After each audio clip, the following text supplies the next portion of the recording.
여러분 안녕하십니까. 1월 22일 목요일 넘치는 우리 교회 매일 묵상 시작하도록 하겠습니다. 오늘 본 말씀은 창세기 16장 1절부터 16절까지 말씀입니다. 예전에 우리가 다니던 주일학교에서 배웠던 노래, 혹시 이 노래 기억하세요? 믿음의 조상 아브라함은 7명의 아들이 있었는데요. 그 노래 있었거든요. 제가 설교 시간에 한번 얘기했던 적이 있었고, 이번 청년부 수련회 때 이 얘기를 해줬더니 너무 좋아하더라고요. 너무 웃긴다고 얘기하고. 노래 가사가 이겁니다. 믿음의 조상 아브라함은 7명의 아들이 있었는데요. 그 중에 하나 키가 크고요. 나머지는 작대요. 그러면서 오른손 돌려요. 뭐 왼손 돌려요. 머리를 흔들어요. 막 이렇게 하면서 뭐 재밌게 막 몸도 흔들면서 이런 노래였습니다. 그때는 되게 열심히 잘 불렀는데 지금 생각해 보면 아브라함에게 7명의 아들은 아니었거든요. 또 그 중에 하나는 키가 크고 나머지는 작다는 얘기는 왜 나왔을까 싶은 생각이 들기는 합니다. 믿음의 조상이라고 불렸던 아브라함에게는 8명의 아들이 있었습니다. 그 중에 하나가 이스마엘이고, 그 중에 하나가 이삭이고, 나머지 6명은 나중에 그두라라는 사람을 통하여서 낳은 6명의 아들들이 또 있었습니다. 그러니까 총 8명의 아들인 것이죠. 오늘 나오는 본문에는 아브라함의 첫 번째 아들, 그러나 하나님이 인정하시지 않는 이 아들, 이 이스마엘에 대해서 나옵니다. 하나님께서 인정하지 않았다고 해서 이스마엘을 버렸다라는 의미가 아니라 하나님께서 인정한 이 아브라함의 믿음의 계보를 잇는 아들은 아니었다라는 의미라는 것이죠. 1절에 보면 아브라함의 아내 사레는 출산하지 못하였고 그에게 한 여종이 있으니 애굽 사람이요 이름은 하갈이라, 이렇게 얘기합니다. 사레는 아직 출산하지 못합니다. 그에게 종이 있었는데 이름이 하갈이고 이 사람은 애굽 사람이라고 얘기합니다. 딱 이 한 줄 딱 우리가 읽으면 무슨 생각이 드냐면, 이거 좀 찜찜한데, 이런 생각이 드는 거예요. 왜냐하면 방금 이 15장에서 하나님께서 하늘의 별과 같은 자손을 줄 것이고 땅을 줄 것이라고 약속했단 말이에요. 그리고 이제 16장은 언제 시기냐면, 여기 그 3절 마지막에 보면 아브라함이 가나안 땅에 거주한 지 10년 후, 이렇게 얘기합니다. 아브라함이 가나안 땅에 거주한 지 10년 후, 그러니까 아브라함 나이가 지금 85세라는 거거든요. 이 85세 때 사레가 자신의 종이었던 하갈을 이 아브라함에게 줍니다. 그러면서 뭐라고 했냐면은 나는 출산할 수 없을 것 같으니 내 종을 통하여서 출산해라 라고 이렇게 이야기를 하거든요. 여러분, 이거는 지금 우리 입장에서 볼 때, 우리의 가치관으로 볼 때 말도 안 되는 소리죠. 이게 무슨 이런 얘기를 해 라고 얘기하지만, 그 당시 고대 사회에서는 이건 매우 합법적이고 또 보편적인 그런 풍습이었다라는 겁니다. 그러니까 우리 생각으로 하면 안 돼요. 아브라함이 잘못된 일을 저질렀네? 아브라함이 어떻게 이럴 수가 있어? 이렇게 생각할 것이 아니라 그 당시에 보편적으로 이루어지는 사람들의 관습이었다라는 겁니다. 그럼 이게 하나님 보시기에 맞는 일이냐? 그건 아니에요. 하나님 보시기에 맞는 일은 분명 아니었지만 여러 가지 이유들로 인해서 사람들에게 일부 다처제의 이 풍습은 합법적이고 또 보편적인 이런 그 생활 문화였다라고 보시면 된다는 거예요. 그걸 염두에 두시고 보셔야 돼요. 자, 그래서 아브라함에게 이 사레가 하갈을 주겠다. 그러니 나의 아이를 우리 자손을 낳자라고 이야기한 거예요. 또 아브라함이 이런 말은 또 기가 막히게 들어요. 그렇죠? 뭐 좀 이런 신앙적인 말, 결단하는 말은 잘 안 들었을지 모르겠는데 이런 말은 듣는 겁니다. 동의한 거예요. 근데 이걸 왜 동의를 했느냐? 아브라함도 그렇게 해서라도 자신의 후손을 갖고 싶은 거예요. 그런데 하나님께서 분명히 약속해 주셨잖아요. 10년이 지났잖아요. 그러니까 어떤 생각이 드냐면, 하나님께서 나에게 자손을 주신다는 건 사레를 통해서가 아니라 하갈을 통해서일 수도 있어 라는 생각을 하는 겁니다.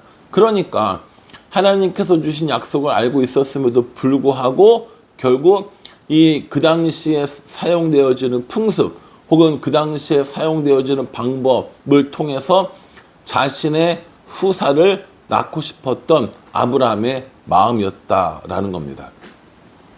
하갈을 통해서 후손을 아들을 낳는 건 아브라함이나 사레가 볼 때, 그리고 그 당시에 풍습에 볼 때 이건 뭐 잘못된 일은 아니라는 겁니다. 그런데 하나님 입장에서 보면 어때요? 하나님 입장에서 보면은 약속을 기다리지 않았던 겁니다. 그러니까 우리가 이 세상에 살아가면서 뭔가를 결정하고 판단해야 할 때 이런 일들이 굉장히 많아요. 분명히 세상적으로 볼 때는 잘못된 게 아니에요. 세상적으로 볼 때는 틀린 게 아닙니다. 그런데 말씀의 관점으로 보고 하나님의 관점으로 봤을 때 그게 정말 옳은 건가라는 것들을 생각해 봐야 한다라는 겁니다. 아브라함이 하갈을 통해서 아이를 얻은 거요? 그거 잘못된 게 아니라니까요. 법적으로도, 그리고 어떤 그 관습적으로도, 문화적으로도 잘못된 게 아니에요. 사레가 하갈을 준 것도 잘못된 게 아닙니다. 그러나 하나님의 약속을 기다리라는 이 관점에서 보면 아브라함과 사레의 행동은 잘못되었다라는 겁니다. 하갈이 그렇게 해서 임신을 했습니다. 하갈이 임신을 한 줄 알고 이제 자신의 여주인을 업신여기기 시작합니다. 참 사람들의 이 마음은 예나 지금이나 뭐 별반 다른 것 같지 않아요? 여러분 보세요. 조선왕조실록이나 우리가 그 드라마 같은 거 보면 그런 얘기 많이 나오잖아요. 왕비가 아이를 못 얻어서 무슨 뭐 이런 그 밑에 후궁들이 아이를 가지면 어떡합니까? 자기 아이를 왕위에 오리려고 하고 중전을 무시하고 이런 건 뭐 드라마에서 수도 없이 보는 거 아닙니까? 그 드라마에서 거짓말로 한 게 아니라 실제로 조선 왕조의 기록에도 그런 일들이 수두룩하단 말이에요. 그러면 이 당시 벌써 뭐 몇천 년 전에 이 당시나 조선 시대나 오늘날이나 내가 뭔가 얻은 것 같고 내가 뭔가 힘이 있는 것 같고 내가 뭔가 기득권을 가진 것 같으면 그 권력을 마음대로 휘두르고 싶은 것, 더 많이 휘두르고 싶은 것, 그게 뭡니까? 그게 사람의 마음이라는 겁니다. 하갈은 분명히 여기 내내 뭐라고 하겠냐면은 사레의 종 이렇게 계속 하갈의 정체성을 이야기하거든요. 하갈은 사레의 종이야. 그럼 어떻게 됩니까? 종은 주인에게 순종해야 되죠. 그런데 자신이 임신한 것을 알고 이 사레를 무시하기 시작합니다. 업신여기는 거죠. 사레가 이걸 보고 가만히 있었겠어요? 그럴 리가 없죠. 이 종이, 이 하갈이 나를 무시한다고 하니까 아브라함은 또 거기다 대고 그럼 너의 종이니까 너의 마음대로 해 라고 얘기합니다. 하갈은 자신이 명령해서 혹은 부탁해서 남편의 아이를 가졌음에도 불구하고 하갈을 학대하고 하갈을 박해하는 모습을 보여줍니다. 그렇게 해서 하갈은 도망쳐 나오는 거예요. 여러분 도망쳐 나오면 하갈 입장에서는 갈 데가 있어요? 없어요? 없죠. 뭐 거기에 뭐가 있겠어요? 그 종으로 왔는데. 하갈은 어디 사람이라고 했어요? 애굽 사람이라고 그랬잖아요. 그러니까 애굽으로 도망가려고 하는 겁니다. 애굽으로 도망가려고 하는 겁니다. 성경에서 애굽 사람들과 뭔가 이렇게 결혼을 했거나 애굽 사람들과 뭔가 함께 일을 도모하거나 이러면 꼭 일이 생겨요. 그렇죠? 그래서 애굽으로 도망가려고 하는 하갈을 하나님의 사자가 그 하갈을 만나주게 됩니다. 만나서 이렇게 물어보죠. 8절에 이르되 사레의 여종 하갈아 내가 어디서 왔으며 어디로 가느냐 그가 이르되 나는 내 여주인 사레를 피하여 도망하나이다 이렇게 얘기합니다. 하나님의 사자가 나타나서 뭐라고 얘기했냐면 사레의 여종 하갈아 이렇게 물어봐요.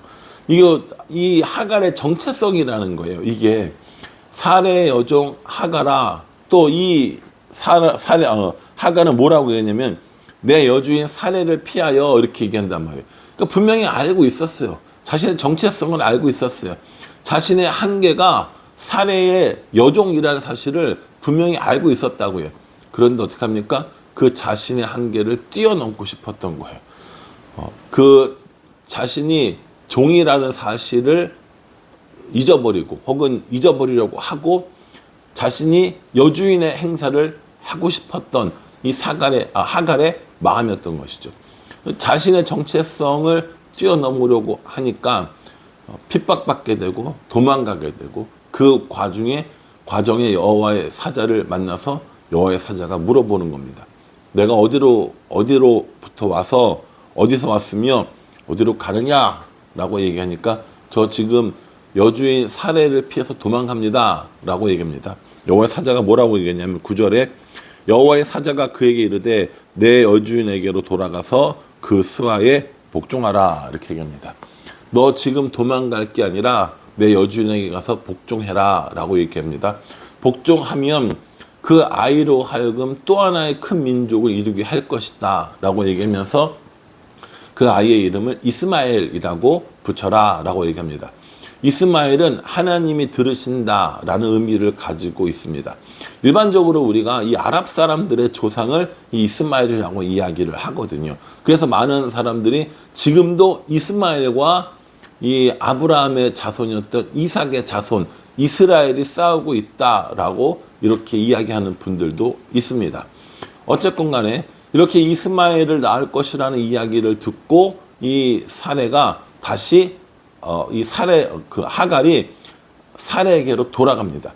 그리고 자신이 만났던 그 하나님, 자신이 만났던 여호와의 사자, 그걸 기억하면서 뭐라고 부르냐면 13절에요. 하갈이 자기에게 이르신 여호와의 이름을 나를 살피시는 하나님이라 하였으니 이는 내가 어떻게 여기서 나를 살피시는 하나님을 배웠는고 함이라 이렇게 얘기합니다.